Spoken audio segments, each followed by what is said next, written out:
Assalamualaikum warahmatullahi wabarakatuh.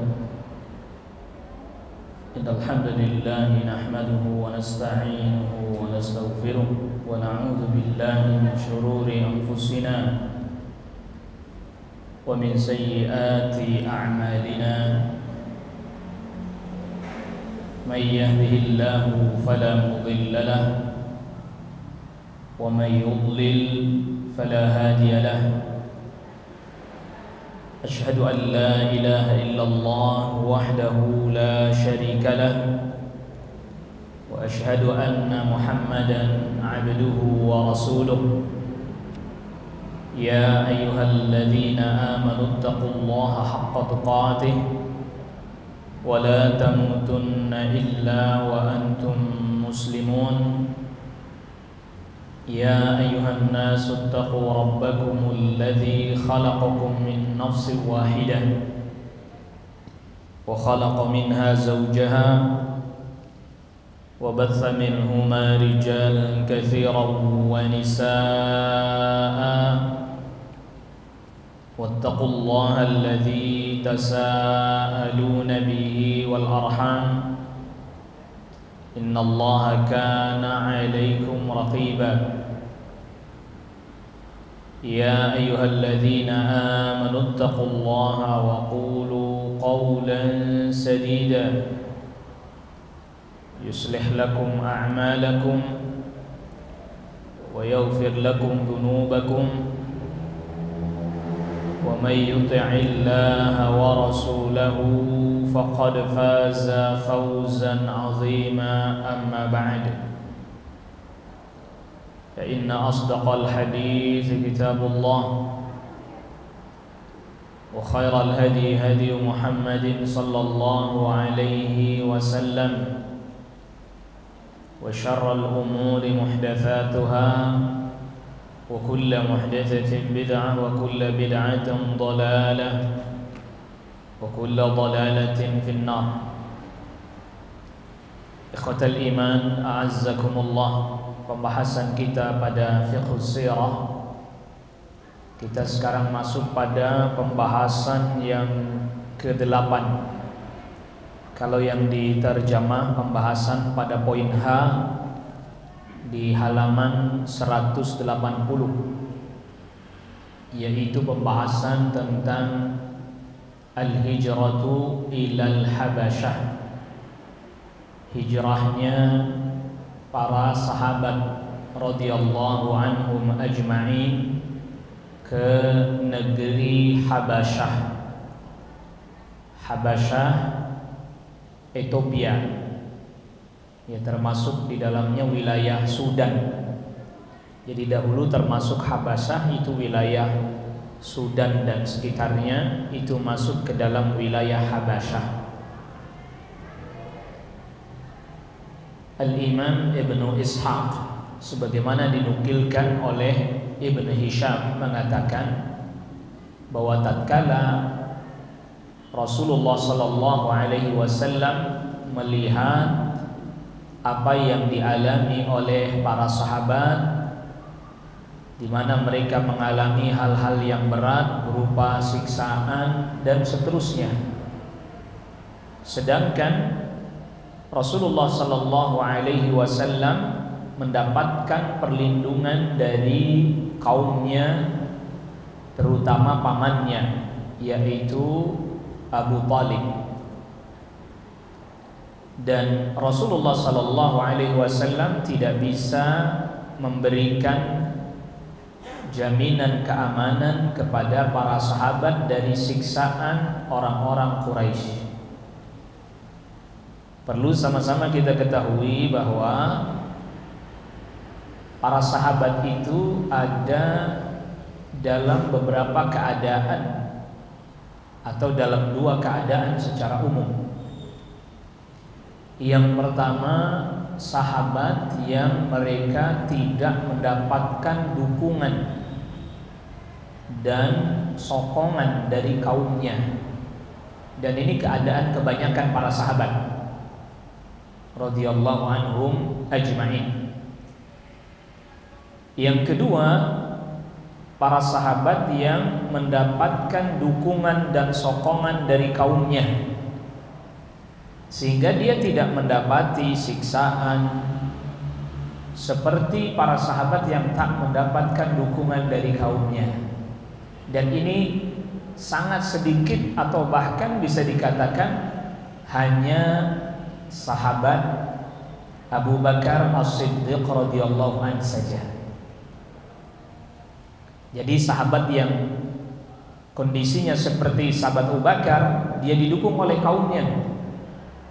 Kendati pun kaumnya belum ikut masuk Islam, tapi mendukung. Jadi secara geopolitik lah istilah kita sekarang, ada para sahabat yang walaupun mereka kaumnya tidak masuk Islam, tapi tetap diakui bagian dari kaumnya, sehingga tetap dibela apapun keadaannya. Abu Bakar As-Siddiq radhiyallahu anhu, kalau Rasul SAW jelas dibela oleh pamannya dan kaumnya, sehingga tidak mengalami kondisi yang berat seperti siksaan dan seterusnya. Tidak mengalami kondisi itu, tidak. Berbeda dengan para sahabat yang mereka tidak dapat dukungan kaumnya.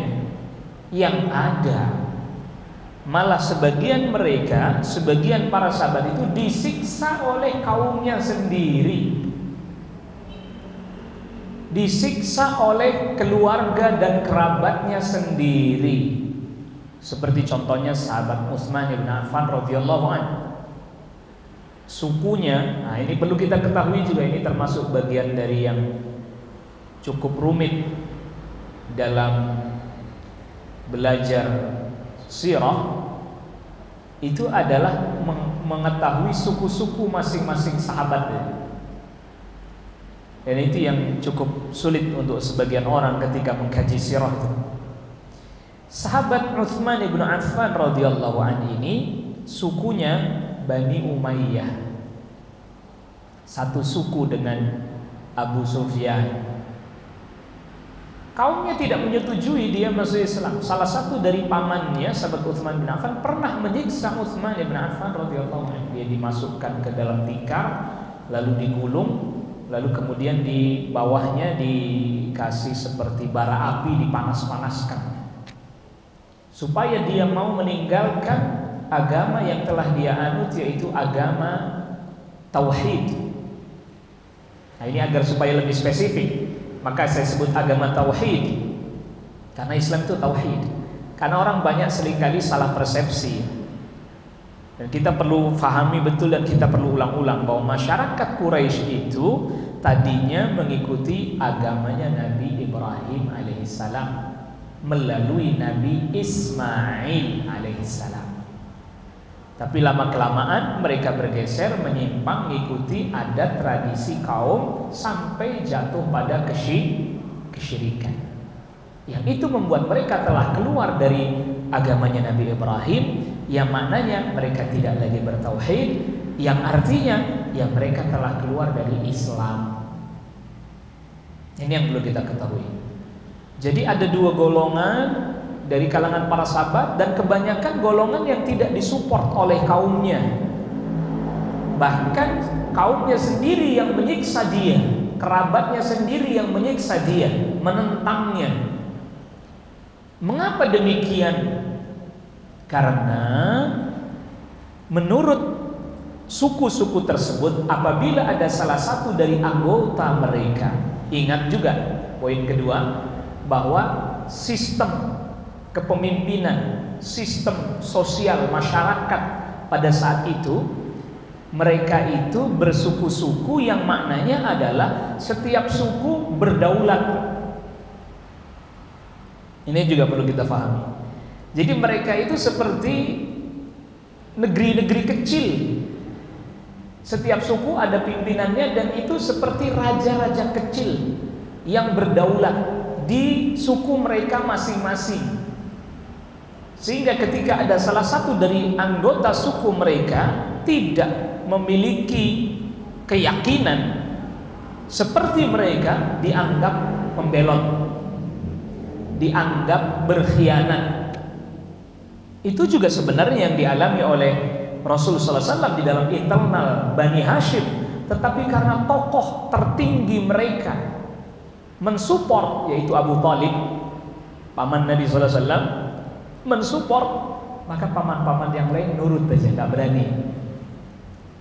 Karena Abu Thalib dianggap sebagai tetua mereka, pimpinan suku tertinggi pada saat itu setelah wafatnya Abdul Muthalib, ayahnya Abu Thalib. Maka akhirnya paman-paman lain ikut kecuali satu, Abu Lahab. Abu Lahab tidak mau ikut mendukung apa yang menjadi keputusan Abu Thalib. Satu-satunya yang membelot dari Bani Hashim, tidak mau mendukung.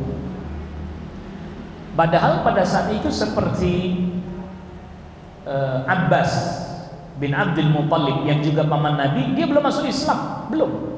Tapi tetap ikut mendukung, mensupport Rasul sallallahu alaihi wasallam atas dasar kedekatan famili, kekerabatan. Jadi fanatisme kekerabatan dan kesukuan, qabaliyah, asabiyah, qabaliyah. Sehingga para peneliti, para pengamat mengatakan bahwa salah satu keuntungan, dalam tanda petik, salah satu keuntungan mengapa dijadikan pada saat itu masyarakat Quraisy itu kepemimpinan mereka, kedaulatan mereka masing-masing ada pada suku, sehingga masih ada fanatisme kesukuan. Itu keuntungan dari satu sisi. Kenapa? Dengan begitu Nabi sallallahu alaihi wasallam dilindungi oleh sukunya. Karena tidak ada pemimpin tertinggi pada saat itu di Mekah, nggak ada. Masing-masing suku punya kekuatan sendiri-sendiri di masing-masing mereka. Dan itu pula yang sebagaimana kita ketahui, yang seringkali memicu pertikaian antar suku satu dengan yang lain. Karena mereka seperti negara di satu tempat tapi banyak raja kecil-kecil.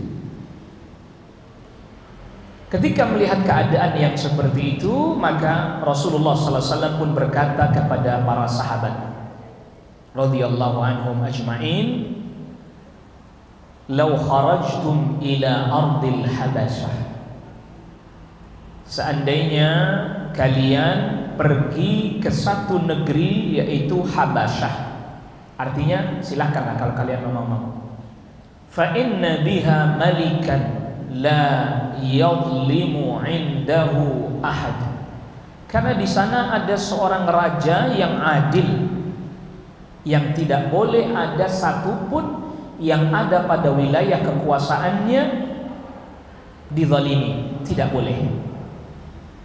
Wa hiya ardu sidqin, dan dia adalah satu negeri yang aman, hatta yaj'alallahu ta'ala lakum faraja mimma antum fi, sampai Allah memberikan jalan keluar dari kondisi dan keadaan sulit yang sedang kalian alami ini.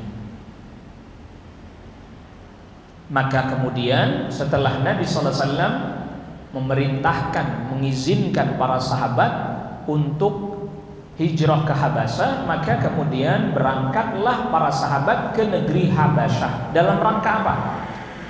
Hijrah dalam rangka untuk menjauhkan diri dari fitnah. Fitnah apa yang dimaksud di sini? Fitnah terkait agama. Jadi para sahabat radhiyallahu anhum ajmain tidak diperbolehkan untuk mengamalkan keyakinannya, mengamalkan ajaran agama yang datang dari Rasulullah SAW di negeri Mekah. Di negeri Mekah mereka nggak boleh menampakkan keislaman, beribadah di Ka'bah, di depan Ka'bah terang-terangan, nggak boleh. Mereka nggak diperkenankan itu. Karena sebab itulah bahkan mereka disiksa, diintimidasi agar supaya meninggalkan ajaran agamanya Rasulullah sallallahu alaihi wasallam, yaitu tauhid. Itu yang disebut dengan fitnah di sini adalah fitnah fiddin, fitnah terkait agama. Fitnah itu bisa diterjemahkan ujian. Jadi kata-kata fatana seperti orang yang berkata fatantu dzahaba 'alan nar. Saya uji kadar kualitas emas dengan api. Makanya ada istilah karat. Nah, dalam bahasa Arab itu diuji itu fitnah, itu ujian dalam urusan agama. Dan ini memang diperintahkan, kita diperintahkan hijrah karena faktor menjaga agama. Wa firaran ila Allah ta'ala bidinihim, dan lari menuju kepada Allah dalam rangka menjaga agama mereka. Dan inilah hijrah pertama kali di dalam Islam. Ini terjadi pada tahun 5 kenabian. Jadi kalau pakai istilah kenabian, maka itu berarti dihitung dari semenjak Rasul sallallahu alaihi wasallam menerima wahyu pertama. Maka kalau kita misalnya ditanya, berarti hijrah ke Habasyah ini usia Rasul sallallahu alaihi wasallam kira-kira berapa?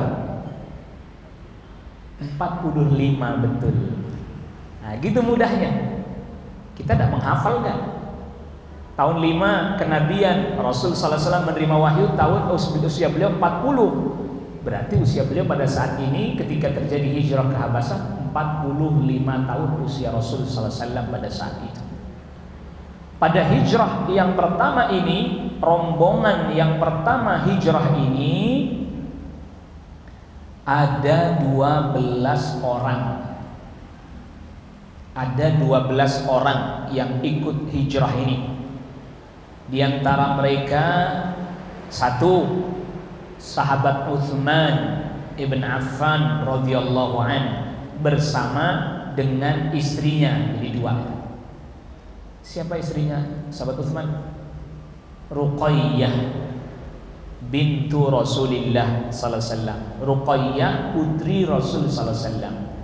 Nanti Ruqayyah wafat ketika terjadi perang Badar nanti.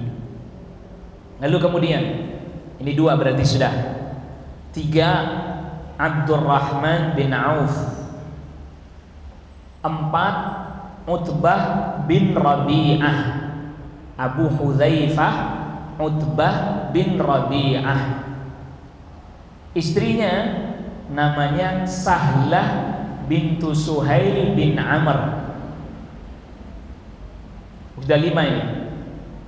Yang di buku terjemah masih di halaman 180, mulai dari paragraf yang paling bawah sampai di 181 paragraf atas. Sahlah bintu Sahal bin Amr, 5. Lalu kemudian yang ke-6 adalah sahabat Az-Zubair ibnul Awwam. Ini ke-6. Ke-7 Mus'ab bin Umair. Mus'ab bin Umair. Yang ke-8 Abu Salamah bin Abdil Asad, plus dengan istri beliau. Siapa? Ummu Salamah. Ummu Salamah. Ada sebagian para ulama mengatakan nama beliau adalah Hindun. Ummu Salamah bintu Abi Umayyah ibnul Mughirah, salah satu tokoh Quraisy juga ini. Lalu kemudian yang ke-10 Utsman bin Maz'un. Lalu kemudian yang ke-11 adalah Amir bin Rabi'ah. Yang ke-12 adalah istrinya Amir bin Rabi'ah, yaitu Laila binti Abi Hathmah radhiyallahu anhum ajma'in. Jumlahnya seluruhnya 12.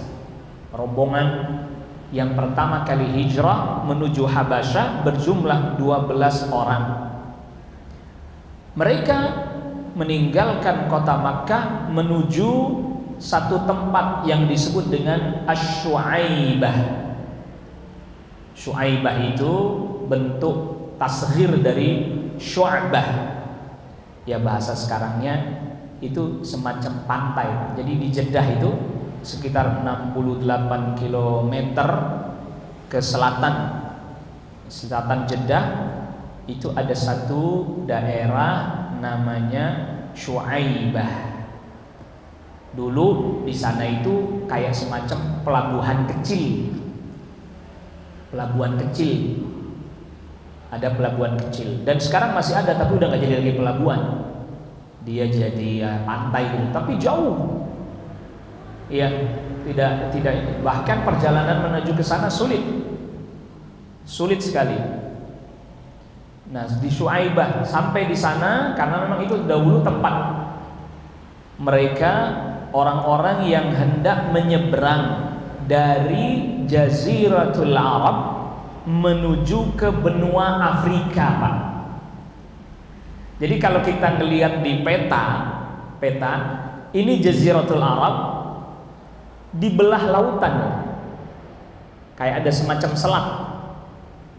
Lalu kemudian sebelahnya persis benua Afrika, itu Habasyah. Jadi kalau memang mau hijrah ke Habasyah lewat darat, harus naik ke utara dulu sampai ke Syam, Palestina, masuk ke Mesir, baru tuh masuk Habasyah, dimuter begitu. Maka jalan paling pintas menuju Habasyah, ini Habasyah, ini Jazirah Arab, dibelah lautan, ya nyebrang laut. Jalan paling pintas nyebrang laut. Nah, dahulu satu tempat yang disebut dengan Syuaibah itu memang jadi pelabuhan kecil orang-orang yang hendak menyeberang menuju ke benua Afrika atau ke wilayah Habasyah. Pada saat itu di antara para sahabat yang hijrah, ada yang naik kendaraan unta, ada yang berjalan kaki, sampai akhirnya kemudian mereka pun dimudahkan oleh Allah Rabbul Alamin dengan datangnya dua perahu kapal ketika mereka sampai di Syuaibah tersebut. Akhirnya kemudian mereka pun naik kapal itu menuju ke Habasyah. Ketika sampai di Habasyah, jadi ini perahu dagang ya, perahu perdagangan nih. Jadi di antara, ini penting juga untuk memahami jalur-jalur ekonomi perdagangan. Sebagaimana kita ketahui di dalam surat Al-Quraisy, li'ilafi Quraisy ilafihim rihlatash shita'i was-sayf falya'budu rabb hadzal bait alladzi at'amahum min ju' wa amanahum min khauf. Bahwa di antara jalur perdagangannya orang Quraisy itu kalau lagi musim panas mereka ke wilayah Syam. Karena kalau wilayah Syam musim dingin nggak sanggup orang Quraisy. Syam itu kalau lagi dingin banget. Kalau lagi musim dingin baru mereka menuju ke Yaman. Itu jalur perdagangannya orang Quraisy. Nah, ternyata ada jalur perdagangan dari Habasyah ke Jazirah Arab. Orang Habasyah pun melakukan hubungan perdagangan ke Jazirah Arab, di antaranya lewat Syuaibah ini, perahu dagang. Akhirnya ini para sahabat yang hijrah ini ikut perahu dagang itu, melakukan perjalanan sampai ke negeri Habasyah, yaitu di Ethiopia, dan hidup dengan tenang. Justru malah tidak diganggu, bebas beribadah, menyembah Allah Rabbul Alamin, tidak ada yang menyakiti, tidak ada yang mencela, tidak ada yang mencaci kami. Ini ada satu hal penting, saya belum sempat teliti lebih dalam. Mengapa negeri Habasyah dalam tanda kutip kok sebegitu tolerannya terhadap mereka yang memiliki keyakinan berbeda, sedangkan Quraisy tidak toleran? Tentu ada latar belakang berbeda kan. Makanya kalau kita dapati ada satu kaum, dan ini sekaligus sebagai bukti, bukan kaum muslimin yang tidak toleran, bukan kaum muslimin yang tidak, kaum musyrikin yang tidak pernah toleran sebenarnya. Nah, Habasyah, wallahu a'lam, kalau nanti kita lihat bagaimana keadaan Habasyah, dan sudah tadi disebutkan oleh Rasulullah SAW, ini karena pengaruh rajanya yang adil, yaitu nama aslinya Ashamah. Nama aslinya Ashamah, tapi lebih dikenal dengan Najasyi. Najasyi itu gelar ya, Pak. Sebagaimana Fir'aun itu gelar. Ya, jadi Najasyi itu Negus, itu gelar. Nama aslinya disebutkan di dalam riwayat Imam Bukhari. Di dalam hadis riwayat Imam Bukhari, ketika Rasulullah SAW nanti setelah hijrah ke Madinah, Rasul mendengar wafatnya Najasyi. Ashamah disebut namanya Ashamah, Hamzah, Sad, Ha, Mim, Ta, Al-Marbutah, Ashamah. Namanya Ashamah. Mungkin itu sebabnya tidak boleh ada orang, sebenarnya tadi sudah diisyaratkan oleh Rasulullah SAW di awal pembahasan kita sebutkan, tidak boleh ada orang yang dizalimi di negerinya. Karena sebab keadilan itu, maka kemudian muncul sikap tasamuh, bahasanya orang sekarang, toleran. Oh, ini masyarakat dari mana nih? Ini orang dari mana? Oh, dari Mekah. Kok begini ibadahnya beda? Oh ya, biarin aja lah. Sudah, jangan kita menzalimi mereka. Karena itu rajanya tadi. Maka di sini penting sekali seorang raja, seorang penguasa, seorang pemimpin yang adil, memiliki pandangan dan wawasan yang luas, lagi memiliki komitmen tinggi untuk menjaga ketentraman negerinya, kaumnya, kampungnya, sehingga tidak terjadi gesekan dan seterusnya dengan cara-cara yang benar. Itu akan menyebabkan negeri itu pun menjadi terbawa. Berbeda sebagaimana kita ketahui, kalau ini dalam bahasa tata negara, Habasyah itu sudah memiliki satu pemimpin yang ditaati oleh semua orang pada saat itu di negerinya. Berbeda dengan Makkah pada saat itu, nggak ada satu pemimpin, nggak ada, Pak. Yang ada masing-masing suku punya pemimpin sendiri. Nah, ini yang jadi permasalahan juga, sehingga masing-masing suku mempunyai corak pandangan sendiri masing-masing.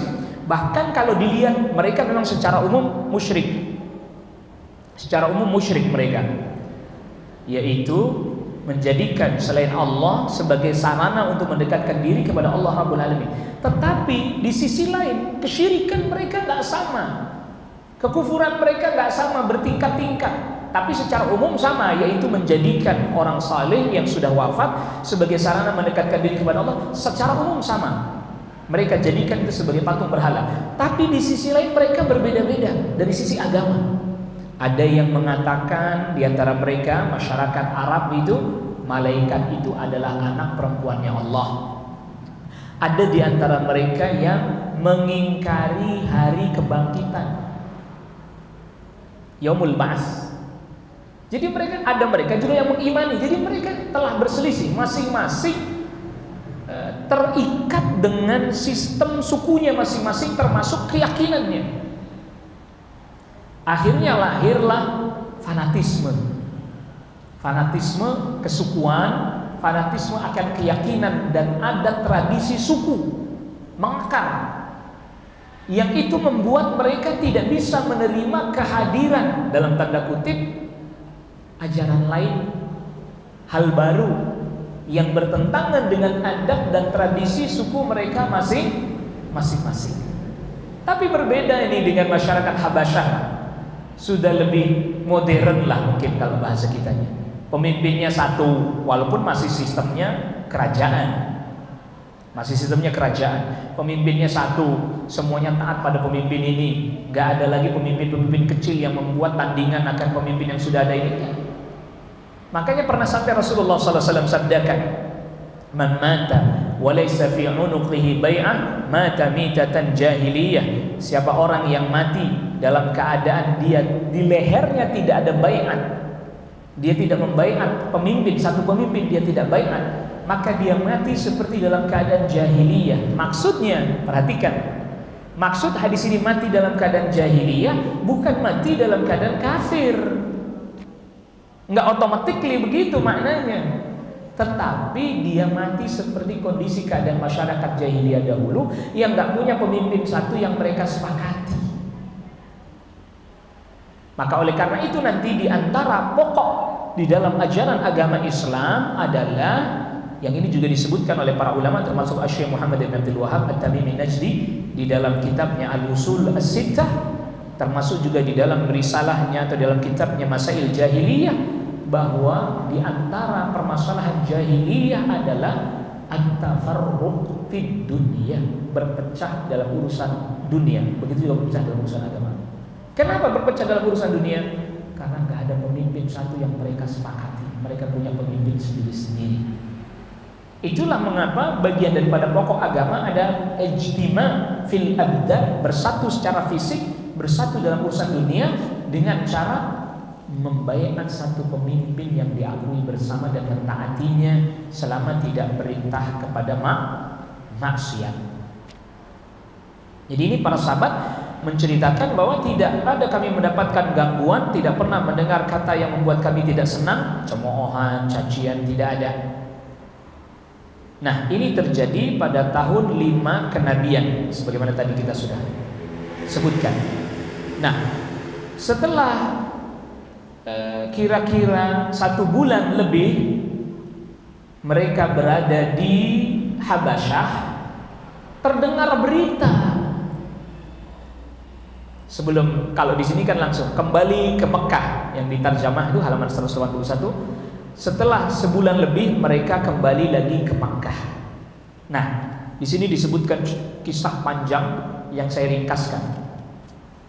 Apa yang membuat mereka kembali lagi ke Mekah setelah 1,5 bulan di Habasyah?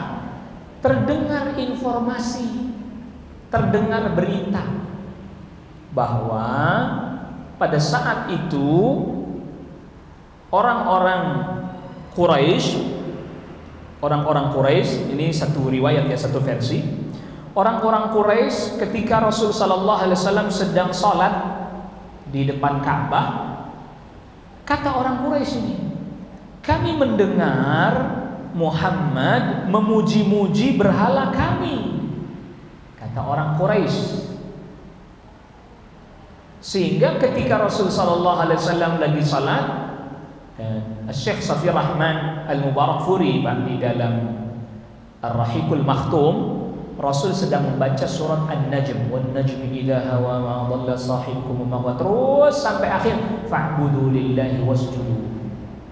Ya, beribadahlah kalian hanya kepada Allah dan sujudlah kalian hanya kepadanya.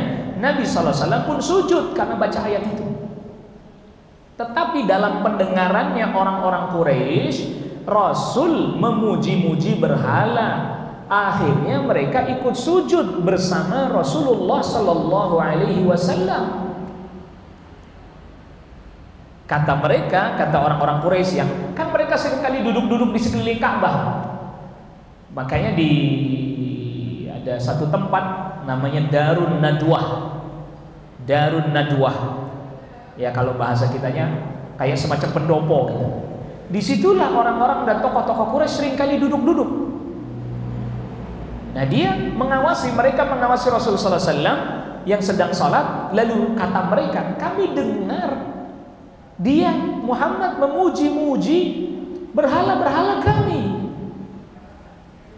Kami mendengar dia mengatakan begini, tilkal gharaniqul ula wa inna syafa'atahu la turtaja. Itulah berhala-berhala yang mulia dan sesungguhnya syafaat mereka adalah syafaat yang selalu diharap-harapkan. Karena kata orang-orang Quraisy, karena atas dasar kami dengar itu, maka kami pun ikut sujud bersama dengannya. Akhirnya kisah ini dikenal oleh para ulama sirah, termasuk juga para ulama ahli hadis, dikenal dengan istilah qissatul gharaniq. Kisah al-gharaniq. Gharaniq itu berhala. Dikenal kisah ini dengan qissatul gharaniq. Apa itu qissatul gharaniq? Itu tadi Nabi sallallahu alaihi wasallam, kata orang Quraisy, memuji-muji berhala. Sehingga sebagian para ulama mengatakan bahwa kisah ini kisah yang tidak sahih. Kisah ini adalah kisah yang batil. Maka termasuk para ulama yang membantah dan menyanggah kisah ini atau mengatakan kisah ini tidak sahih adalah Syekh Muhammad Nasiruddin Al-Albani rahimahullahu taala di dalam salah satu tulisan beliau Nasbul Majaniq fi Nasfi Qissatil Gharaniq. Iya, Nasbul Majaniq itu melempar majaniq itu ini Pak, alat ketapel raksasa zaman dulu yang biasanya ditaruhnya batu. Zaman dulu belum ada bom, meriam, pakainya gitu. Itu namanya majanik, ketapel raksasa. Biasanya didorong, ada rodanya, taruh batu. Kalau yang pernah lihat beberapa tayangan-tayangan kolosal itu mungkin dia punya bayangan. Itu dilempar, itu namanya majanik, menghancurkan kisah Gharaniq. Nah, kalau sebagian para ulama lain katakan bahwa kisah ini kisah yang memang telah disebutkan oleh para ulama, bahkan termasuk Al-Imamul Hafidh Ibn Hajar. Bagi yang bawa buku terjemah, lihat di catatan kaki 264. Saya tidak bacakan karena panjang, saya langsung jelaskan. Sebagian para ulama termasuk Al-Imamul Hafidh Ibn Hajar mengatakan bahwa kisah ini adalah kisah yang memiliki landasan, kisah yang benar. Lalu gimana ini? Maka kalau kita ditanya misalnya, apakah mungkin Nabi sallallahu alaihi wasallam menjawab, mengatakan atau memuji-muji berhala? Jawabannya tidak mungkin. Lalu bagaimana sebenarnya kedudukan kisah ini? Penjelasannya seperti tadi saya sudah sebutkan sebenarnya. Rasul baca ayat sujudlah dan beribadahlah hanya kepada Allah saja. Rasul bacanya itu. Tapi syaitan memperdengarkan kepada orang-orang Quraisy, itulah berhala yang mulia yang syafaatnya selalu kita harap-harapkan. Jadi Rasul nggak mungkin muji-muji berhala itu, tidak mungkin. Tetapi tatkala Rasulullah SAW baca ayat Al-Quran, yang terdengar oleh mereka lain. Yang terdengar oleh mereka orang-orang Quraisy lain dari apa yang dibaca oleh Rasulullah SAW. Maka mereka pun ikut sujud bersama dengan Rasulullah SAW. Berita ini langsung menyebar. Langsung menyebar berita ini. Jadi orang kan nggak tahu. Ngelihat Rasul sujud, lihat orang-orang Quraisy ikut sujud bersama Rasulullah SAW, mereka kira udah pada masuk Islam nih mereka nih. Rasul sujud, mereka ikut sujud, menyebarlah berita ini sampai ke Habasyah. Itu ceritanya. Ketika beritanya sudah sampai ke Habasyah, para sahabat yang ada di Habasyah mendengar itu, oh berarti Mekah udah aman. Dikira begitu.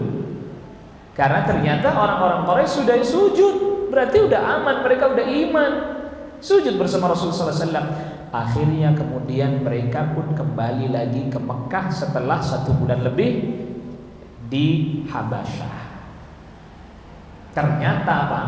Ternyata apa yang mereka kira keliru. Tadi seperti kita sudah katakan. Iya. Itu satu versi. Versi yang kedua ini dibawakan, ini versi pertama tentang sujudnya mereka. Mereka dengarnya Rasul memuji-muji berhala. Versi yang kedua, mereka sebenarnya mendengar ayat Al-Quran. Fa'budu lillahi wasjud. Beribadahlah dan sujudlah hanya kepada Allah Rabbul Alamin. Fasjudu lillahi wa'budu. Nah, karena mereka orang-orang Quraisy ketika mendengar ayat Al-Quran, mereka nggak puasa sebenarnya. Mereka tidak mampu sebenarnya untuk tidak membenarkan dengan hati mereka. Mereka pasti membenarkan sebenarnya dengan hati mereka. Karena itu mereka adalah ahlul lughah. Mereka yang faham ayat itu mereka. Mereka yang mengerti ayat itu mereka. Itu bahasa mereka. Akhirnya mereka sujud karena dengar ayat Al-Quran. Namun karena mereka menolak kebenaran, Mungkin bahasa kitanya malu lah. Akhirnya mereka menyebarkan versi lain. Yang kami dengar bukan itu. Kami dengar Muhammad memuji-muji berhala kami. Kalau yang tadi emang dia dengar, tapi syaitan yang membuat dia mendengar itu. Jadi mereka benar dengarnya seolah-olah Nabi memuji berhala. Versi yang pertama. Versi yang kedua yang mereka dengar sebenarnya Al-Quran. Dan mereka membenarkan Al-Quran, sujud. Cuman karena malu, akhirnya kemudian mereka bikin kisah tandingan. Enggak, bukan karena Muhammad baca Quran. Kami dengarnya Muhammad baca itu, padahal tidak. Jadi ada dua versi. Ala kulli hal, singkat cerita, ya mereka memang gak beriman, tidak mau membenarkan apa yang Nabi SAW bawa. Tapi ini kan kaum muslimin yang di Habasah udah terlanjur pulang nih. Akhirnya orang-orang musyrik makin meningkatkan lagi gangguannya kepada kaum muslimin. Artinya semakin berat siksaan mereka, kemudian gangguan mereka semakin berat. Maka akhirnya Rasul pun perintahkan lagi para sahabat untuk hijrah yang kedua kali menuju Habasyah. Yang kedua kali. Berarti kalau kita perhatikan antara hijrah ke Habasyah yang pertama dengan hijrah ke Habasyah yang kedua, jedanya kurang lebih sekitar 1 bulan lebih. Jedanya antara itu. Karena ternyata mereka para sahabat yang di Habasyah mengira sudah masuk Islam, ya akhirnya kemudian mereka pulang merasa sudah aman negerinya. Ternyata malah lebih berat lagi, makin berat lagi. Maka mereka pun diperintahkan hijrah lagi ke Habasyah yang kedua. Dan pada hijrah yang kedua kali ini, yang hijrah dari kalangan para sahabat ada sekitar 83 laki-laki dan 12 perempuan. Ya, ini ada di halaman 182 yang bawa buku terjemah, di paragraf pertama. Nah, ketika orang Quraisy mengetahui, jadi yang pertama itu orang Quraisy belum tahu ada hijrah. Bahasa kitanya suaka, Pak, minta suaka. Nah, untuk kali ini nampaknya orang Quraisy sudah mengetahui. Nah, bahkan ketika mereka hijrah ini sempat dikejar, tetapi gagal karena ternyata kapal yang membawa mereka menuju Habasyah sudah berangkat. Orang Quraisy kejar, mau bisa tangkap mereka sebelum naik kapal. Ternyata ketika pasukan Quraisy datang, mereka sudah apa? Udah berangkat, gagal. Tadinya mau dihentikan. Di sini ada poin penting yang mestinya kita juga pahami. Sebenarnya apa permasalahan orang Quraisy terhadap para sahabat? Mereka mau mengamalkan ajaran agama nggak boleh, tapi mereka mau pergi juga nggak boleh juga. Kan mestinya cara berpikirnya begini. Oh, dia mau pergi, ya udah biarin pergi aja, kita malah tenang kok. Tidak, mereka nggak mau. Jadi yang mereka mau cuma satu. Yang orang-orang Quraisy mau cuma satu. Apa itu? Mereka meninggalkan ajaran Nabi SAW, kembali mengikuti ajaran nenek moyang mereka. Cuman satu itu yang dia mau, nggak ada pilihan lain. Tidak diberi pilihan lain, cuman satu pilihan itu. Makanya sampai mereka mau hijrah pun mereka berusaha menghalangi.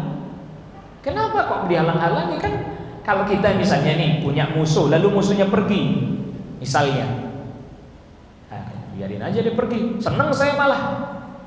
Berarti nggak ada lagi musuh saya. Tapi ini dihalangi, nggak boleh pergi, nggak boleh tinggal di situ mengamalkan ajaran agama, nggak boleh juga. Hanya satu yang mereka mau. Kenapa begitu? Nah, ini penting.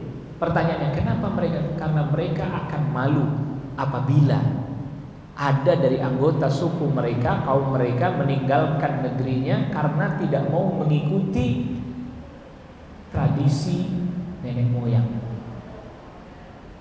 Karena dengan begitu jatuhlah wibawanya orang-orang Quraisy di hadapan, di mata dunia. Sekaligus juga apa?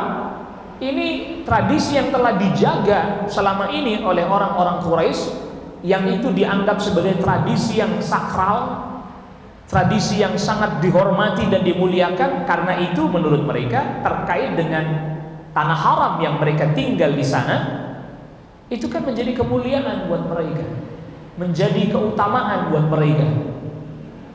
Makanya kalau umpamanya ada dari kaum mereka keluar meninggalkan ajaran dan tradisinya, runtuh kehormatan mereka, runtuh kemuliaan mereka, maka mereka tidak kasih pilihan kecuali harus ikutin tradisi mereka, apapun yang terjadi.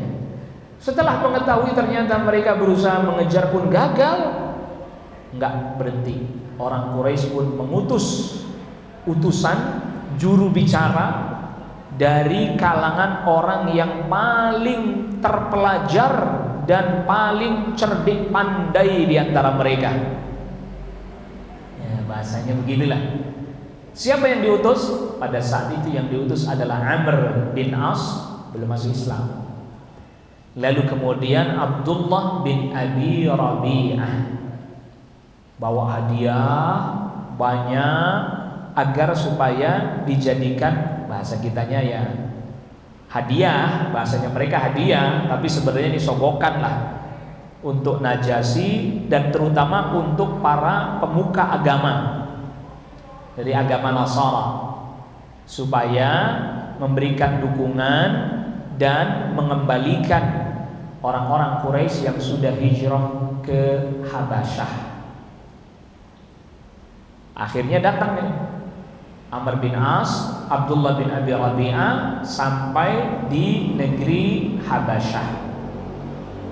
Sesampainya di negeri Habasyah, mereka tidak langsung mendatangi Najasyi, tapi ngedatengin dulu para tokoh-tokoh agama.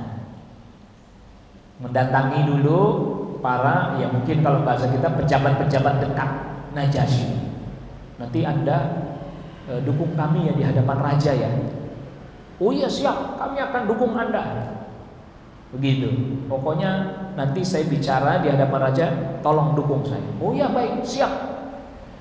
Akhirnya kemudian menghadaplah Amr bin As, Abdullah bin Abi Rabi'ah kepada Najasyi, menjelaskan bahwa mereka adalah kaum kami yang meninggalkan negerinya dan seterusnya dan seterusnya. Mereka pun tidak memiliki keyakinan seperti kami, tapi juga tidak beragama seperti agamanya Anda, wahai raja. Akhirnya kemudian ketika Najasyi mendengar itu, nah ini salah satu pemimpin yang bijaksana, penuh dengan keadilan. Dan itu ketika dua orang utusan Quraisy bicara itu didukung, dibenarkan oleh tadi para tokoh agama dan pejabat-pejabat yang lain. Oh iya betul itu, kita nggak boleh ini begini, ini urusan pribadi mereka, ini urusan antar suku mereka, kita nggak boleh ikut-ikutan ini. Sudah kembalikan saja raja mereka ke negeri mereka, biar dibawa sama orang ini, dua orang ini. Perhatikan, orang yang adil, memiliki wawasan yang luas, pandangan yang luas, lalu juga hikmah. Dia nggak serta-merta membenarkan perkataan yang datang padanya dari satu pihak saja.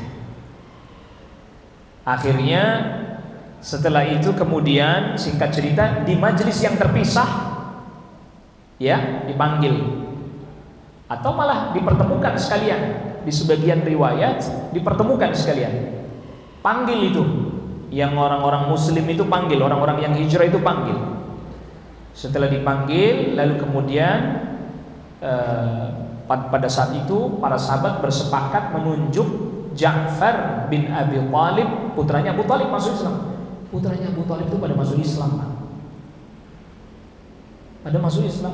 Abu Thalibnya yang tidak masuk Islam. Abu Thalib tidak pernah menghalangi anak-anaknya untuk masuk Islam, bahkan mereka dimotivasi untuk masuk Islam. Karena Abu Thalib sendiri sebenarnya sudah membenarkan dengan hatinya, cuman malu aja kalau orang Quraisy nanti tahu. Ja'far bin Abi Thalib ditunjuk sebagai juru bicara. Ketika Najasyi bertanya kepada kaum muslimin, ma hadzal din alladhi faraqtum fihi qaumakum wa lam tadkhulu bihi fi dini wala fi dini ahadin min hadhil milal. Agama yang kalian anut ini agama apa? Yang membuat kalian meninggalkan kaum kalian, dan kalian juga tidak masuk ke dalam agamaku Nasrani, dan kalian juga tidak mengikuti agama lain yang ada pada saat ini. Agama apa ini? Ja'far berkata, ayyuhal malik, wahai raja, kunna qauman ahl jahiliyah, kami tadinya adalah kaum jahiliyah. Yang dimaksud kaum jahiliyah itu tidak ada aturan, semua memiliki aturannya sendiri-sendiri masing-masing berdasarkan pandangan masing-masing. Na'budul asnam, kami menyembah berhala. Wa na'kulul maitah, kami memakan bangkai. Wa na'til fawahish, kami pun mengerjakan perbuatan-perbuatan keji. Wa naqta'ul arham, kami pun memutus silaturahim dengan kerabat-kerabat kami. Wa nusi'ul jiwar, kami pun seringkali berbuat buruk kepada tetangga kami. Wa ya'kulul qawiyyu minna dha'if, yang kuat memakan yang lemah. Fakunna 'ala dzalik, kami dalam keadaan seperti itu. Hatta ba'atsallahu ilaina rasulan, sehingga Allah mengutus kepada kami seorang utusan, yang utusan itu jelas-jelas datang dari kalangan kami. Na'rifu nasabahu, kami mengetahui keturunannya, siapa dia. Wa sidqahu, kejujurannya. Wa amanatahu, dan amanahnya. Wa afafahu, dan dia adalah orang yang jaga kehormatan. Fada'ana ila Allah, dia pun mendakwai kami agar kami bertauhid kepada Allah. Linuwahhidahu wa na'budahu, agar kami bertauhid, beribadah hanya kepada Allah. Wa nakhla' ma kunna na'budu nahnu wa aba'una min duni minal hijarati wal awthan, dan kami pun diperintahkan meninggalkan apa yang dilakukan atau disembah oleh nenek moyang kami, yaitu menyembah batu, berhala, dan seterusnya. Sampai akhirnya kemudian Najasyi berkata dan bertanya kepada Ja'far, bagaimana menurut pandangan kalian, atau bagaimana keyakinan kalian? Yang ini gak ada dialog, yang ini disebutkan di terjemah gak ada. Ini tambahan dari kitab-kitab yang lain. Karena di dalam riwayat yang lain dan disebutkan panjang lebar ini kisah ini, dan ini kisah yang sangat penting.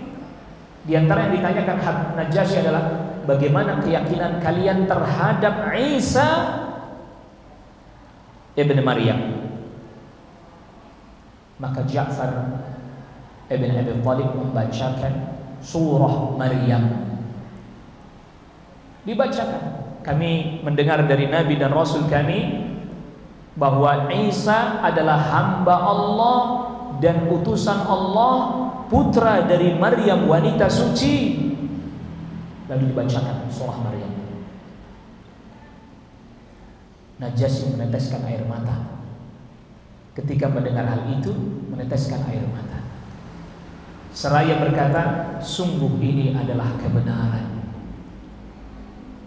Lalu nih cerdiknya ini, termasuk diantara cerdiknya Ja'far bin Abi Thalib. Lalu Ja'far berkata kepada Raja Najasyi, wahai sang raja, kami telah menjelaskan bagaimana agama kami, kami telah menjelaskan bagaimana sikap kami, bahkan kami telah menjelaskan bagaimana keyakinan kami terkait Nabiullah Isa alaihissalam. Lalu kemudian kata Ja'far, coba anda tanyakan kepada mereka berdua, maksudnya utusan orang Quraisy, coba anda tanyakan kepada mereka berdua bagaimana keyakinan dan pandangan mereka terhadap Isa alaihissalam. Nggak bisa ngomong mereka, apa ditanya? Gimana mau ngomong, nggak punya ilmu kan? Sedangkan Ja'far bisa jawab, baca ayat Al-Quran bahkan. Inilah yang kami dengar dari Nabi kami, inilah yang diwahyukan oleh Allah kepada Nabi kami tentang Isa alaihissalam. Sekarang coba anda tanyakan kepada mereka berdua, apa yang mereka ketahui tentang Isa alaihissalam. Gak bisa jawab, dari mana mereka menjawab?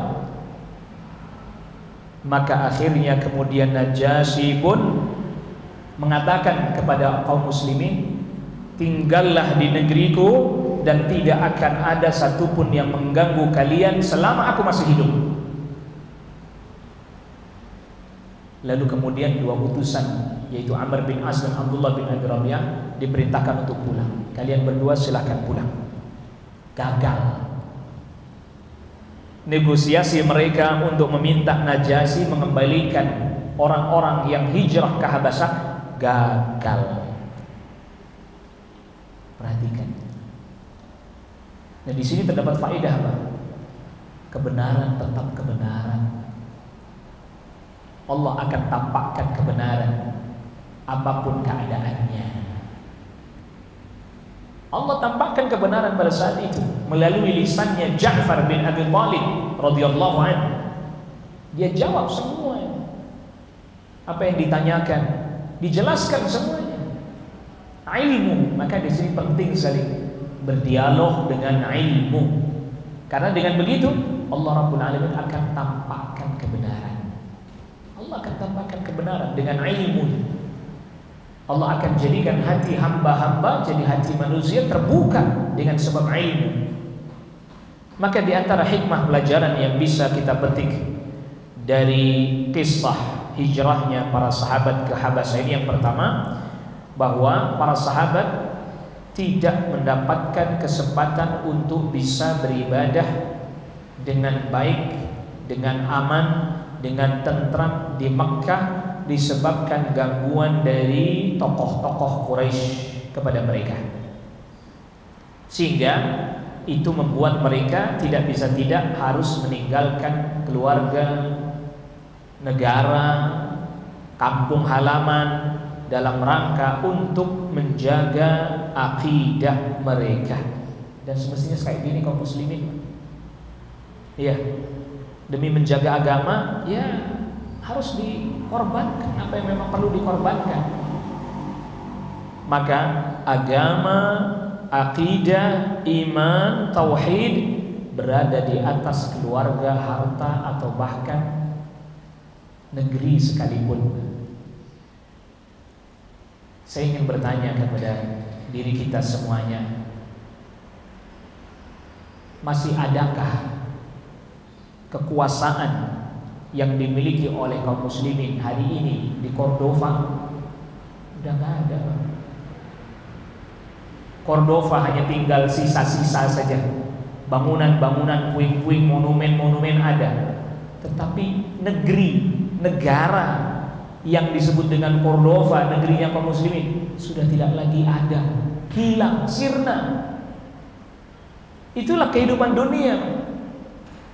Selalu silih berganti. Apakah masih ada sekarang kekhalifahan seperti zamannya Khulafa' Ar-Rasyidin? Tidak ada. Apakah tidak ada hari ini? Apakah masih ada hari ini seperti kebesaran dan kemegahannya dinasti Umayyah atau Abbasiyah? Sudah tidak ada. Bahkan yang terakhir Turki Utsmani pun sudah sirna dari muka bumi, tidak lagi ada, kecuali hanya dalam kenangan dan catatan-catatan sejarah saja. Negeri bisa hilang. Negeri bisa hilang. Siapa yang bisa menjamin bahwa satu negeri itu akan bertahan 1000 tahun, 2000 tahun, atau sampai hari kiamat? Siapa yang bisa menjamin itu? Di mana Amerika ketika Columbus belum menemukan benua Amerika? Gak ada orang menyebut itu Amerika. Lalu kemudian tiba-tiba ada muncul di mana United Kingdom, Persatuan UK, Inggris dan seterusnya. Dulu mereka juga raja-raja kecil yang kemudian disatukan, yang kemudian sekarang dikenal dengan United Kingdom atau Great Britain dan seterusnya, Britania Raya. Dulunya negara-negara kecil. Mereka masing-masing, Scotland punya raja sendiri, Wales punya negara sendiri, raja sendiri. Bahkan juga termasuk Uni Emirat Arab. Dulu mereka pun suku-suku Arab yang punya raja-raja kecil sendiri-sendiri, yang kemudian hilang, sudah sirna. Tidak ada lagi, mengganti, berubah menjadi Uni Emirat Arab. Pertanyaannya, apa kita bisa menjamin bahwa negara-negara yang sekarang katakanlah berjaya, lalu kemudian beberapa ratus tahun ke depan masih berjaya, namanya tegak? Nggak bisa jamin, kita nggak tahu kita. Nggak usahlah yang jauh-jauh. Timur-timur di depan mata kita hari ini menjadi negara sendiri toh.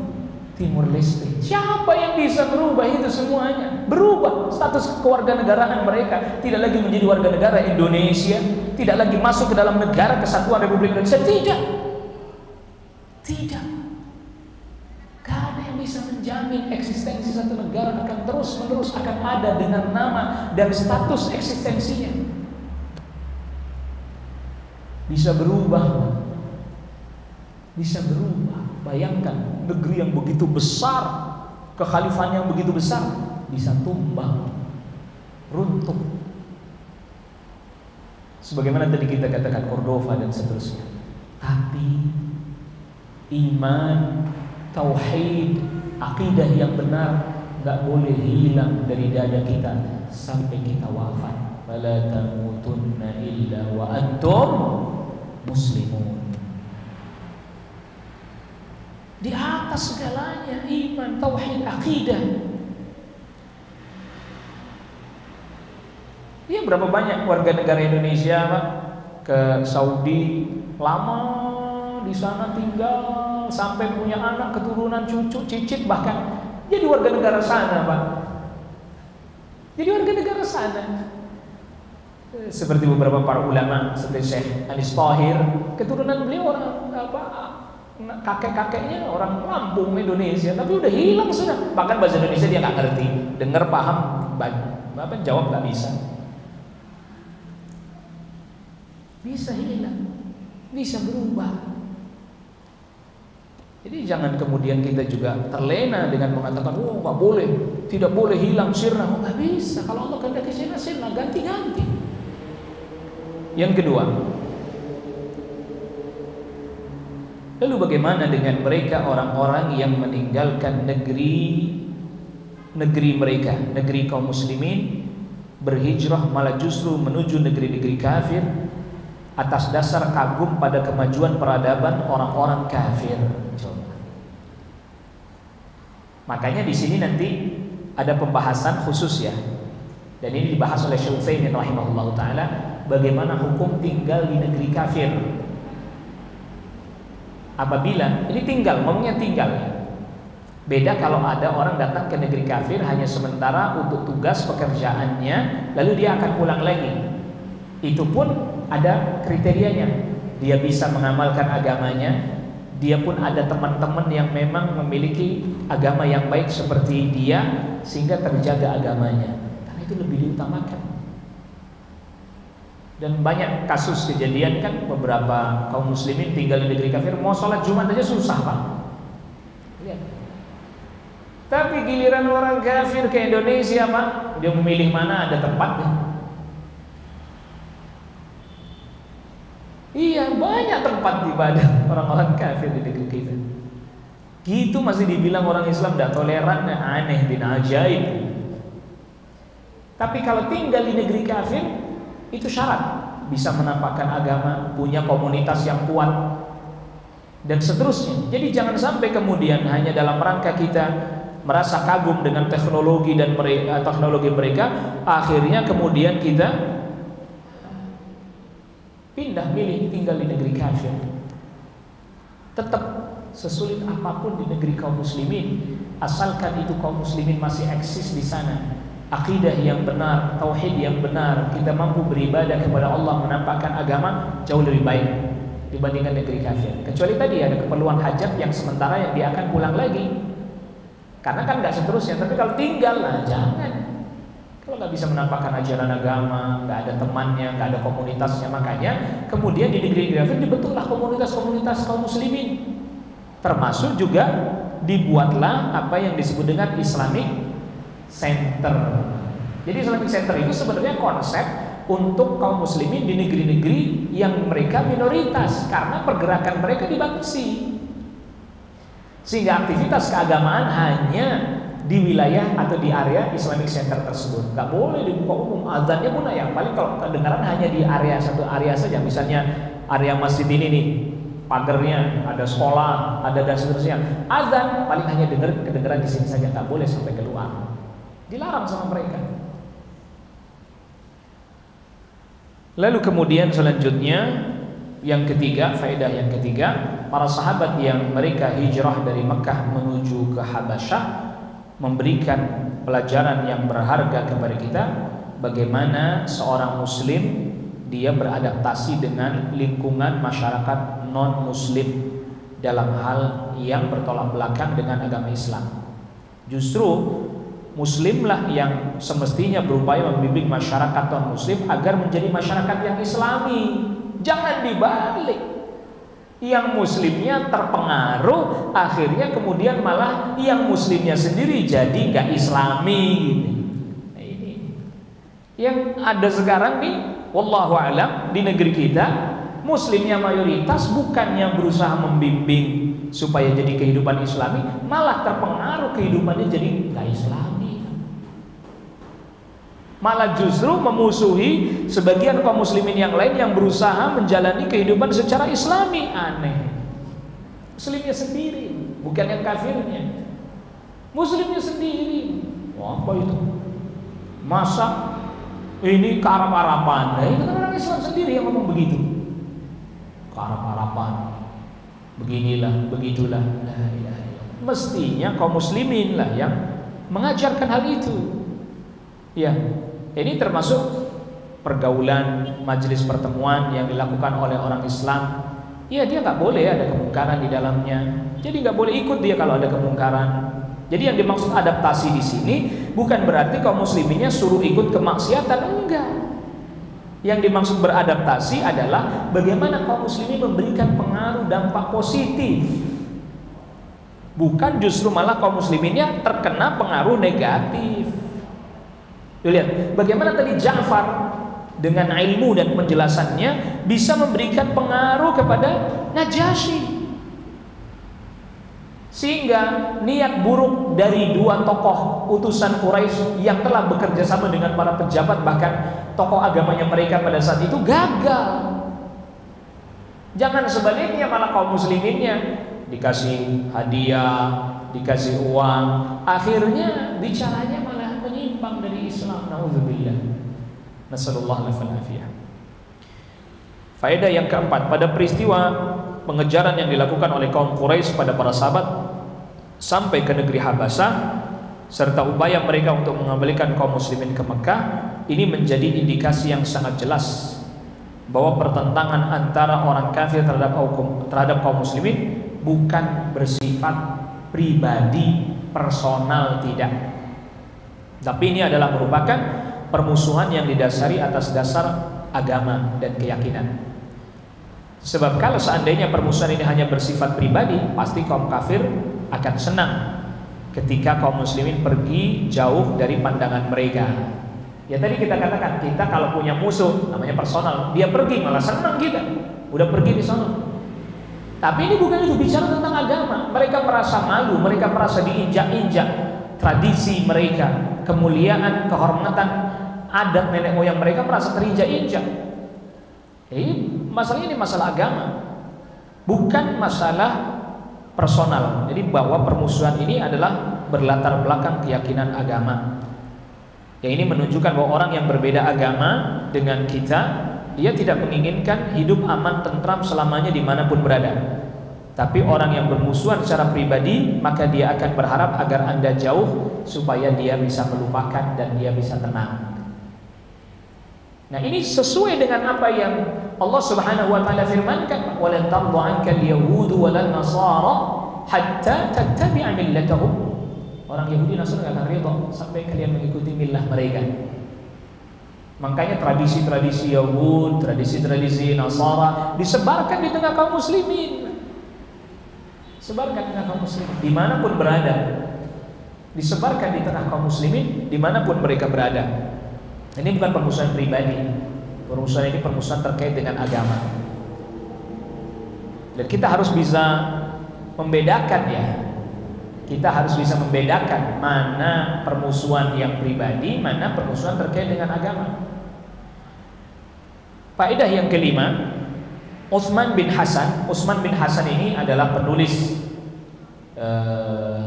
satu kitab, yaitu judulnya Manhajul Istidlal ala Masail I'tiqad, metode berdalil dalam masalah-masalah akidah. Utsman bin Hasan mengatakan generasi salaf terdahulu ketika ditanya tentang satu masalah akidah, maka dia menjawab dengan argumen-argumen dari Al-Quran dan Sunnah. Itulah yang dilakukan oleh Ja'far bin Abi Thalib di hadapan Raja Habasyah yaitu Najasyi. Ketika menanyakan tentang hakikat Nabi Isa alaihissalam, nah ini kan gak disebutkan di dalam kisah tadi, tapi kita sudah sebutkan tadi. Maka Ja'far menjawab dengan membacakan surat Maryam, sehingga Najasyi pun memahami hakikat Isa sebenarnya yang membuat dia kemudian masuk Islam. Tapi diam-diam. Akhirnya Najasyi masuk Islam tapi diam-diam. Makanya ketika dia wafat di negerinya gak ada yang nyolatin dia. Rasul dengar lalu perintahkan salat ghaib. Diam-diam. Jadi generasi salaf terdahulu dalam masalah akidah datangkan dalil, datangkan ayat, datangkan hadis, datangkan ayat, datangkan hadis. Memang begitu metodenya beristidlal. Cuma di masa itu orang dibacakan ayat aja udah cukup, Pak. Ya, Rasul nih bacakan ayat pada para sahabat. Sahabat udah paham belum? Udah. Sekarang kita bacain ayat sama terjemahnya, tetap orang nggak paham. Jadi harus butuh penjelasan panjang lebar lagi. Berarti kalau begitu sudah ada penurunan nggak? Ada terjadi penurunan nggak dari sisi ilmu? Iya, terjadi penurunan. Maka tantangan dakwah di belakang menjadi semakin berat karena nggak cukup dibacain ayat, dia belum tentu paham. Kadang malah dibacakan ayat salah memahami, sehingga dibutuhkan nanti bantahan, sanggahan dan seterusnya. Yang keenam, peristiwa hijrah ke Habasyah dan apa yang terjadi ini juga terdapat pelajaran bahwa boleh meminta bantuan suaka kepada selain kaum muslimin jika hal tersebut diperlukan dan tidak ada beban kompensasi atau syarat-syarat yang merugikan Islam dan kaum muslimin. Hal ini telah dijelaskan diantaranya oleh Al-Imam Ibnul Qayyim rahimahullahu ta'ala di dalam beberapa tulisan beliau, termasuk ada di kitab Zadul Ma'ad, termasuk juga beliau membahas ini di dalam kitabnya Ahkamu Ahli Dhimmah dan yang lainnya. Jadi boleh minta bantuan kepada selain kaum muslimin dalam rangka untuk ketika ada hajat, ada kebutuhan dan tidak ada kompensasi-kompensasi yang merugikan kaum muslimin. Begitu ya. Jadi kalau ada orang bertanya misalnya, boleh nggak kita membuka hubungan diplomatik dengan Israel? Jawabannya boleh. Kalau ada hajat, tidak ada beban-beban kompensasi yang merugikan Islam dan kaum muslimin. Ini kan kita kalau mau berkunjung ke Palestina, karena berhubung border yang perbatasan sekarang yang jaga adalah Israel, nggak semua kita bisa dapat izin masuk Pak ke Palestina, karena sebab Indonesia tidak memiliki hubungan diplomatik dengan Israel. Ingat, jangan salah paham, ini nanti salah lagi disebarkan. Wah, ini Ustaz berarti mendukung Israel. Lain lagi itu ceritanya kok mendukung. Kita lagi ngomong membuka hubungan diplomatik kalau memang ada hajat, keperluan, kebutuhan dan tidak ada persyaratan yang merugikan kaum muslimin atau merugikan bangsa negara kita. Boleh, tapi kalau merugikan dan juga bahkan merugikan kaum muslimin, ya jangan kalau begitu. Ini jangan salah paham. Kadang sebagian kita terlampau ekstrim. Membuka hubungan diplomatik dengan selain kaum muslimin dilarang.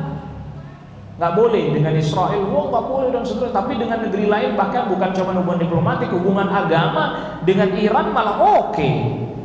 Gimana ini? Bukan lagi hubungan diplomatik dengan Iran, bahkan budaya, hubungan budaya, kerjasama budaya, ilmu, sains, teknologi plus agama. Akhirnya masuk pemahaman Syiah Rafidhah ke negeri kita. Kalau itu kerugian, jangan kalau begitu. Yang ketujuh, faedah yang ketujuh, pada kalimat yang disampaikan oleh Ja'far bin Abi Thalib terdapat satu pelajaran, yaitu ketika beliau mengatakan kepada Raja Najasyi, ketika mendeskripsikan, menceritakan tentang masyarakat jahiliyah, beliau katakan, kami tadinya adalah kaum jahiliyah, menyembah berhala, memakan bangkai, melakukan perzinahan, memutus hubungan silaturahim, mengganggu tetangga yang kuat, memakan yang lemah. Nah, pertanyaannya, yang sedang disebutkan, diceritakan oleh Ja'far ini, apakah hanya kondisi masyarakat jahiliyah dahulu pada masa beliau, ataukah beliau juga menceritakan kondisi masyarakat kafir masa sekarang? Iya. Coba perhatikan masyarakat atau negeri-negeri kafir hari ini.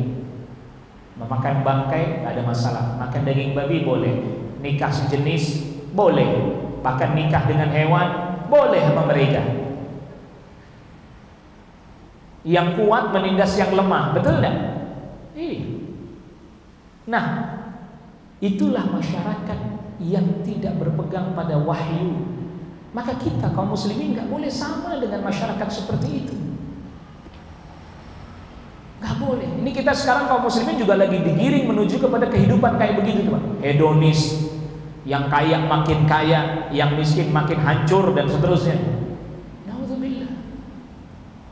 Yang kuat makan yang lemah ya ini, maksudnya yang kuat memakan yang lemah ya ini. Yang kaya makin berkuasa, yang lemah makin tertindas. Nauzubillah. Nasallallahu alaihi wasallam. Maka ketika Ja'far menceritakan itu, bukan hanya menceritakan masyarakat di zamannya, tapi ternyata masyarakat di zaman modern pun masih dalam kondisi yang seperti ini yang diceritakan oleh Ja'far. Nauzubillah. Nasallallahu alaihi wasallam. Bahkan cara hidup yang menyimpang itu di sebagian negeri kafir dijadikan undang-undang dan peraturan, Pak. Misalnya orang berzina asal suka sama suka, yang artinya tidak ada laporan dari pihak perempuan ke polisi, silahkan aja, Pak. Tapi Anda toel, Anda colek aja tuh perempuan, dia nggak suka, lapor polisi, pelecehan seksual, penjara kita. Tapi kalau sampai berzina suka sama suka, biarin aja, nggak apa-apa. Ya. Nasallallahu alaihi wasallam. Sebagian negeri kafir begitu peraturannya. Giliran kita kaum muslimin katakan tidak boleh, pacaran itu tidak boleh, dilarang dan seterusnya, itu adalah pintu zina. Ekstrim, keras. Emang Anda hidup di zaman batu katanya. Apa yang dijelaskan Ja'far bin Abi Thalib ternyata itu bukan hanya di masa itu pun relevan pada masa sekarang ini. Yang kedelapan, ketika Ja'far bin Abi Thalib radhiyallahu ditanya oleh Raja Najasyi mengenai agama Islam, maka dia memulai dengan menjelaskan beberapa larangan dalam agama Islam, dan mulai dari yang paling besar yaitu adalah kesyirikan. Lalu kemudian memulai menjelaskan perintah dalam Islam, dan perintah yang utama adalah tauhid, mengesahkan Allah Rabbul Alamin. Nah, ini penting sekali. Maka di sini Ja'far mendahulukan takhliyah. Takhliyah itu pengosongan. Artinya kesyirikan dilarang dulu, itu namanya pengosongan. Makanya Nabi SAW juga begitu, dakwahnya perintah untuk beribadah kepada Allah dulu, atau perintah meninggalkan kesyirikan dulu. Perintah meninggalkan kesyirikan dulu. Wahyu yang kedua yang di surat Al-Mudaththir, ya ayyuhal mudaththir qum fa'anzir wa rabbaka fakabbir wa thiyabaka fatahhir warrujza fahjur. Berhala tinggalkanlah. Jadi takhliyah baru kemudian tahliyah. Jadi yang pertama pakai kha, takhliyah, yang kedua pakai ha, tahliyah. Baru pengisian dan menghiasi jiwa dengan kebaikan. Pengosongan itu meninggalkan kesyirikan. Menghiasi itu beribadahlah kepada Allah. Dan ini selaras dengan kalimat tauhid la ilaha illallah. Bahwa kalimat tauhid la ilaha illallah dimulai dengan pengosongan, peniadaan. La ilaha, tidak ada ilah yang diibadahi dengan benar. Baru kemudian tahliyah, menghiasi dan menetapkan illallah, hanya Allah saja. Itu juga konsep Al-Quran juga begitu, meninggalkan kesyirikan dan bertauhid hanya kepada Allah saja. Bisa dilihat di halaman ke-146 firman Allah Subhanahu wa taala yang di suratul Baqarah ayat 256, "Faman yakfur bit-taghuti wa yu'min billah." Siapa orang yang kufur terhadap taghut dan beriman kepada Allah. Ayat lengkapnya la ikraha fid din. Ini setelah ayatul kursi ya. 256 berarti setelah ayatul kursi, karena ayat kursi 255. Allah Subhanahu wa taala berfirman, lengkapnya ayatnya, la ikraha fid din qad tabayyana ar-rusdu minal ghayyi faman yakfur bit-taghuti wa yu'min billah faqad istamsaka bil 'urwatil wuthqa la infisama laha wallahu samii'un 'alim. Tidak ada paksaan dalam agama. telah jelas mana kebenaran dan mana kesesatan. Siapa orang yang kufur kepada taghut, beriman kepada Allah, maka dia telah berpegang pada ikatan dan tali Allah yang kuat lagi kokoh, yang tidak akan pernah terurai sampai kapanpun. Dan Allah Maha mendengar lagi Maha mengetahui.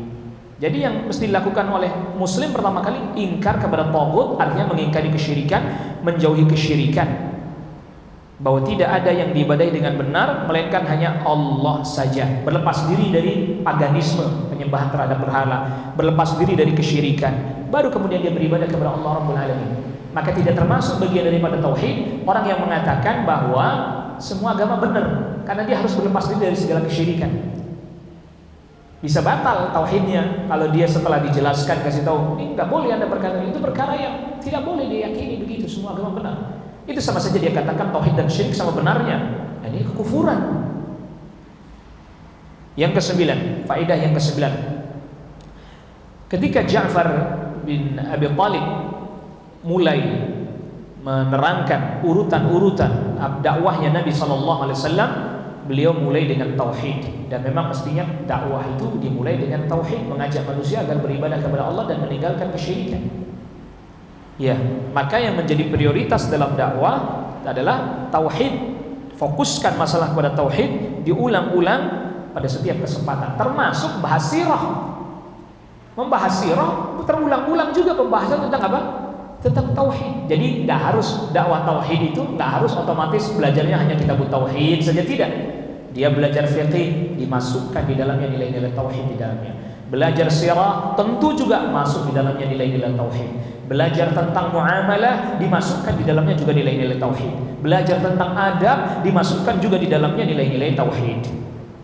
Yang ke-10, pada perang Khaybar, nanti akan dijelaskan di belakang, orang-orang muhajirin yang masih ada di Habasyah, mereka pun pulang, artinya pulang di sini ke Madinah.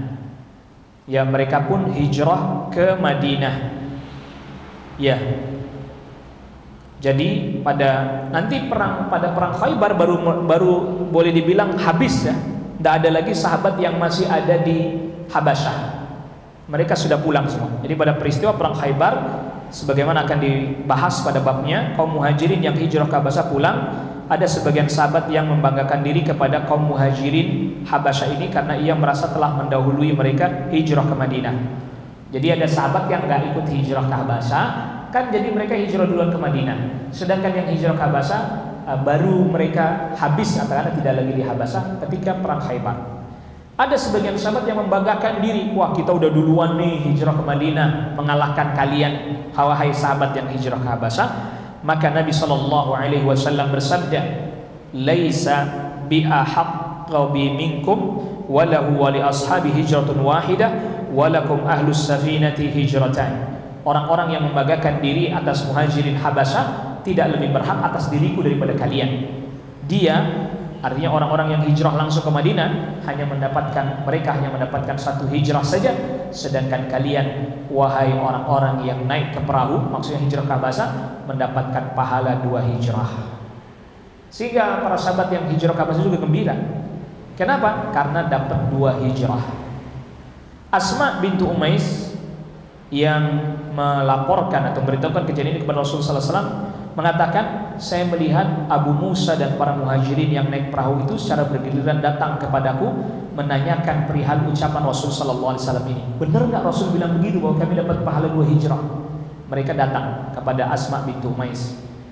Oleh karena itu tidak ada sesuatu di dunia yang lebih membahagiakan dan lebih berharga bagi mereka daripada berita bahwa Rasul Sallallahu Alaihi Wasallam telah mengatakan mereka yang hijrah ke Habasyah mendapatkan pahala 2 hijrah. Hal ini menandakan betapa besarnya keutamaan orang-orang yang hijrah ke Habasyah.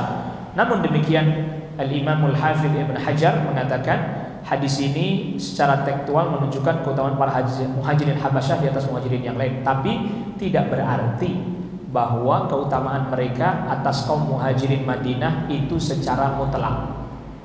Contoh, kita katakan Ja'far bin Abi Thalib itu kan hijrah ke Habasyah juga, lalu setelah itu hijrah ke Madinah juga. Dapat berapa? 2 hijrah. Sahabat Abu Bakar As-Siddiq radhiyallahu anhu kan hanya hijrah ke mana? Ke Madinah aja. Tidak ikut hijrah ke mana? Ke Habasyah. Pertanyaan, apakah Ja'far otomatis lebih utama dibandingkan Abu Bakar? Tidak. Makanya kata Al-Hafidz Ibnu Katsir tidak secara mutlak. Dari sisi dia dapat 2 pahala hijrah, iya. Tapi tidak lantas dia mengungguli seluruh para sahabat yang hijrah ke Madinah saja. Umar Ibn Khattab radhiyallahu anhu tidak ada hijrah ke Habasyah, beliau hijrah ke Madinah saja.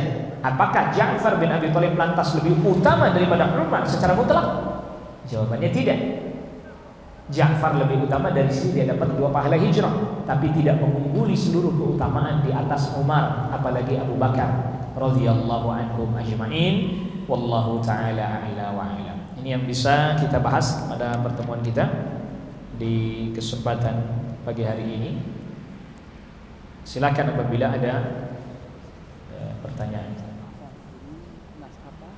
Titipan pesan dari Mukiki, intinya sih supaya jemaah istiqomah untuk pada kaji. Enak. Sebelum ditutup Ustaz sampaikan juga ada jika tetap ada pertanyaan. Ya. Baik. Ikhwatal iman, azakumullah. Sambil nunggu ya kalau memang nanti ada pertanyaan. Kalau memang tidak ada kita tutup. Perlu sama-sama kita ketahui bahwa pembahasan kita ini ya bukan hanya pembahasan ini, bahkan pembahasan-pembahasan yang lain dari kajian-kajian kita ini adalah permasalahan yang sangat penting sekali. Bagaimana kita menjaga kekokohan iman kita, menjaga tauhid kita, menjaga agama kita, karena di hari ini tantangannya begitu besar dan berat. Syubhat di mana-mana hari ini beredar, bertebaran media sosial dalam bentuk tulisan, dalam bentuk tayangan, video dan seterusnya. Yang bisa jadi kita nggak bisa menghindar, Pak. Nggak bisa menghindar kita. Buka tiba-tiba nongol, buka tiba-tiba muncul, kita nggak bisa menghindar. Obatnya adalah ilmu. Obatnya adalah ilmu syar'i. Kita berusaha untuk selalu istiqamah hadir di majelis ilmu ketika tidak ada penghalang-penghalangnya. Karena itu yang jadi obat. Ada syubhat kita bisa merespon. Ada syubhat kita tahu oh ini nggak benar. Walaupun tidak detail kita mampu meresponnya, tapi setidaknya kita bisa menghalaunya sehingga kita tidak terpengaruh dengan syubhat tersebut. Maka ini penting sekali. Penting sekali. Bahkan tadi kita sudah jelaskan, bayangkan, saya juga tidak mengira saya membahas pembahasan ini sampai selesai itu tadi, itu pun sudah saya ringkas sampai sekian lama waktunya kita bahas. Dan itu masih banyak sebenarnya faedah-faedah yang terkandung dalam kisah tersebut. Tetapi tadi karena keterbatasan waktu dan sebenarnya kita cukupkan. Banyak sekali. Karena kalau udah belajar sirah itu, belajar akidah, belajar tauhid, belajar ibadah, fiqih juga, nanti muamalah juga dan seterusnya. Karena ini asalnya dari sini sejarahnya, sumbernya dari sini, sehingga kita nanti bisa merespon mana yang tepat. Karena ada nanti beberapa riwayat-riwayat sirah yang tidak sahih, yang tidak benar, yang tidak kuat, yang kalau kita tidak mengerti nanti kita bisa terkena kerancuan dengan sebab itu. Bahkan ada yang sahih aja ditafsirinnya beda. Contoh misalnya, tuh kita mestinya harus toleran, bahkan sampai mengucapkan selamat kepada perayaannya selain kaum muslimin dan seterusnya. Apa mereka hujahnya, alasannya, argumentasinya? Rasul aja berdamai dengan orang Yahudi di Madinah, bikin piagam Madinah. Ini kan syubhat. Kok syubhat dia? Memang Rasul bikin perjanjian dengan orang Yahudi. Tapi apakah dalam isi perjanjian itu ada item Rasul harus hadir pada perayaan Yahudi? Apakah Rasul mengucapkan selamat kepada perayaan Yahudi? Tidak ada. Itu komitmen kehidupan sosial, tidak saling mengganggu, tidak saling memusuhi satu dengan yang lain, saling menjaga keamanan, ketertiban. Tapi untuk urusan ibadah dan keyakinan masing-masing. Lihat syubhat. Kalau nggak belajar, kita nggak tahu. Kita anggap oh iya, tuh lihat tuh Rasul begitu sangat toleran kepada orang Yahudi sehingga kisahnya menyebar. Walaupun ada para ulama mengatakan ini ada kedhaifan dalam riwayatnya. Sampai Rasul suapin orang Yahudi sehingga ketika Rasul wafat digantikan oleh sahabat Abu Bakar, orang Yahudi tahu bahwa ini bukan Rasul karena dia buta. Karena apa? Yang orang sebelumnya itu lembut sedangkan Anda nggak kasar dan seterusnya. Tapi kan ini sikap sosial namanya ini. Bukan berarti Rasul sekarang datangkan satu riwayat sirah Rasul mengucapkan selamat kepada perayaan Yahudi, atau Rasul hadir memberikan sambutan pada perayaan Yahudi. Datangkan riwayat sirahnya, pasti gak ada, Pak. Pasti gak ada. Jadi dia cari riwayat-riwayat yang nyerempet-nyerempet lah bahasa kitanya. Dia simpangkan maknanya. Naudzubillah. Tidak ada obat untuk bisa kita menangkal syubhat kerancuan hari ini kecuali dengan belajar dan menuntut ilmu. Menuntut ilmu sudah ibadah, mengamalkannya ibadah lagi, dan masih banyak lagi keutamaan lainnya. Wallahu ta'ala a'la wa a'lam. Kalau begitu kita cukupkan kajian kita di kesempatan pagi hari ini. Wassallallahu ala nabiyina Muhammadin wa alihi washabbihi wa sallama tasliman katsira. Subhanakallah bihamdik, asyhadu an la ilaha illa anta astaghfiruka wa atubu ilaik. Assalamualaikum warahmatullahi wabarakatuh.